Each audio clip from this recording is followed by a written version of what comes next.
जनता inter college विद्यालय परिवार में आपका स्वागत है। आज देश कोरोना जैसी महामारी से जूझ रहा है। अभी तक कोरोना बीमारी का कोई इलाज नहीं ढूंढा जा सका है। बचाव ही इसका इलाज है, तो हम घर में रहकर ही इससे बच सकते हैं। दूरी बनाए रखें, विशेष परिस्थिति में ही घर से बाहर निकलें, घर में ही रहें। समय समय पर साबुन से हाथ धोते रहें, सैनिटाइजर का प्रयोग करें। विद्यालय परिवार आपको घर में रह कर के ही पढ़ने का मौका दे रहा है। आप घर में रह कर के ही ऑनलाइन पढ़ाई कर सकते हैं। इसके लिए जनता इंटर कॉलेज विद्यालय परिवार आपके लिए ऑनलाइन क्लास चला रहा है। ऑनलाइन क्लास में आपका एक बार फिर स्वागत है। अभी आपको हम नागरिक शास्त्र कक्षा 12 में शीत युद्ध का दौर पढ़ा रहे हैं, जिसमें आपने शीत युद्ध के अंत की प्रक्रिया इससे पहले वीडियो में पढ़ चुके हैं कि शीत युद्ध का अंत कैसे हुआ। लेकिन इसके साथ साथ हम ये भी देखेंगे कि शीत युद्ध में एक तनाव शैथिल्य यानी तनाव जो का समय, शीत युद्ध को हम तनाव का युग कहते हैं। इसमें तनाव होता है, वास्तविक युद्ध नहीं होता है। इसमें शिथिलता कब कब आई, इसमें नरमी कब कब आई, इस चीज को हम पढ़ेंगे। तो सबसे पहले हम देखते हैं कि तनाव शैथिल्य, जिसे हम देतांत कहते हैं, ये है क्या। शीत युद्ध काल में दोनों महाशक्तियों के मध्य यदा कदा तनाव की तीव्रता में जो कमी आई, उसी को हम तनाव शैथिल्य कहते हैं। शीत युद्ध के काल में जो तनाव शैथिल्य दिखाई पड़ता है, इसको हम 3 चरणों में बांटते हैं। पहला चरण है जिसको हम 1962 से 1969 के तक का निष्क्रिय काल कहते हैं। ये निष्क्रिय काल क्या है, आपको पहला चरण जो है, पहले चरण में दोनों शक्तियों यानी महाशक्तियों के सहयोग से निशस्त्रीकरण की प्रक्रिया को बढ़ावा मिला। दोनों के सहयोग से 1963 में सीमित परमाणु परीक्षण निषेध संधि जो है 1968 में की गई। कब की गई? 1968 में। ये क्या किया गया? निषेध संधि यानी सीमित परमाणु निषेध संधि 1963 में की गई। कब की गई? 1963 में।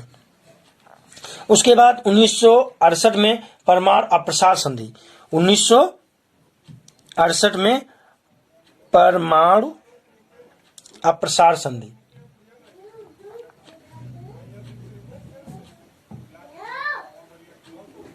परमाणु अप्रसार संधि की गई।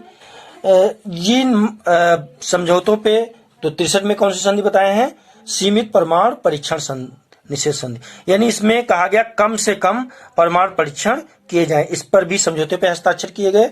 और इसमें था परमाणु अप्रसार संधि, प्रमाणु को न बढ़ाया जाए यानी इसका प्रसार न किया जाए, इस संधि पर भी हस्ताक्षर किए गए। तो ये जो था, ये भी एक शिथिलता का एक दौर था जिसमें तनाव कम रहा।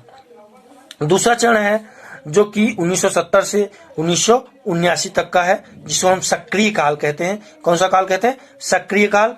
ये चरण क्या है? देखा जाए दूसरे चरण में महाशक्तियों के सहयोग से जहां 1972 में उत्तरी कोरिया और दक्षिणी कोरिया के मध्य पूर्वी और पश्चिमी जर्मनी के बीच समझौते हुए, वहीं इसी वर्ष दोनों महाशक्तियों के मध्य सामरिक हथियारों को सीमित करने के लिए साल्ट प्रथम समझौता पर हस्ताक्षर किया गया। किस पर हस्ताक्षर किया गया? साल्ट प्रथम समझौता। साल्ट प्रथम समझौता, साल्ट प्रथम समझौता पर भी हस्ताक्षर किया गया। 1973, 75 और 77 में 3 यूरोपीय सुरक्षा सम्मेलन आयोजित किए गए। कब कब किए गए? 1973 में, 1975 में और 1977 में। ये जो है यूरोपीय सुरक्षा सम्मेलन आयोजित किए गए थे। क्या किए गए थे? यूरोपीय सुरक्षा सम्मेलन। यूरोपीय सुरक्षा सम्मेलन जो है ये किए गए थे। ठीक है, सम्मेलन, यूरोपीय सुरक्षा सम्मेलन किए गए थे। तीन यूरोपीय सुरक्षा सम्मेलन किए गए तथा दोनों शक्तियों ने आर्थिक व अन्य मामलों में भी सहयोग के साथ साथ अन्य चीजों में भी प्रक्रिया को आगे बढ़ाया। इसी बीच जो है 1979 में अफगानिस्तान में सोवियत सेनाओं की तैनाती के बाद दोनों महाशक्तियों में पुनः तनाव देखा गया। यानी 1979 में अफगानिस्तान में यूरोपीय शक्तियों को जो है अफगानिस्तान में जो है सोवियत सेनाएं जो है उनको तैनात किया गया था। किसकी सेनाओं को? सोवियत सेनाओं को तैनात कर दिया गया, जिससे दोनों महाशक्तियों में फिर से तनाव देखा गया। इसलिए इसको हम द्वितीय शीत युद्ध के नाम से भी जानते हैं। किसके नाम से जानते हैं? द्वितीय शीत युद्ध। द्वितीय शीत युद्ध जो है इसको हम जानते हैं जो दूसरा चरण हुआ है, यानी 1979 का। ठीक है ना। उसके बाद तीसरा चरण जो है, ये चरण जो है 1985 से लेकर के 1991 तक रहा है। ये भी सक्रिय काल के नाम से ही जाना जाता है। तो ये समाप्ति तक है। 1991 में जो समाप्ति हुई है सोवियत संघ के विघटन तक है, 1985 से लेकर के। तो आपको ये भी ध्यान रखना है कि तीसरे चरण में सोवियत संघ में आए आंतरिक परिवर्तन के कारण दोनों गुटों में तनाव में कमी आ गई।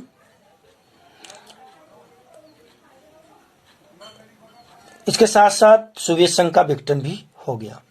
सोवियत संघ में जो आंतरिक लोकतांत्रिक बदलाव हुए वे अमेरिका के सामरिक हितों के अनुकूल थे।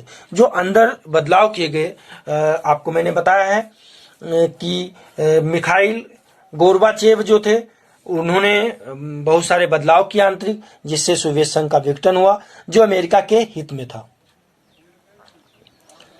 दोनों के मध्य उच्च शिखर देखा जाए उच्च स्तरीय शिखर वार्ताओं का सिलसिला का आरंभ हुआ और 1991 में, जो कि मैंने आपको बताया है, सोवियत संघ के विघटन के साथ साथ शीत युद्ध के एक गुट का अवसान हो गया, यानी एक युद्ध का समापन हो गया और इसी के साथ साथ शीत युद्ध का समापन भी हो गया। तो आपको मैंने बताया कि तनाव शैथिल्यता क्या है, तनाव दितांत क्या है, तो इसको आपने पूरी तरीके से देख लिया है। इसमें आपको मैंने 3 चरण बताए थे।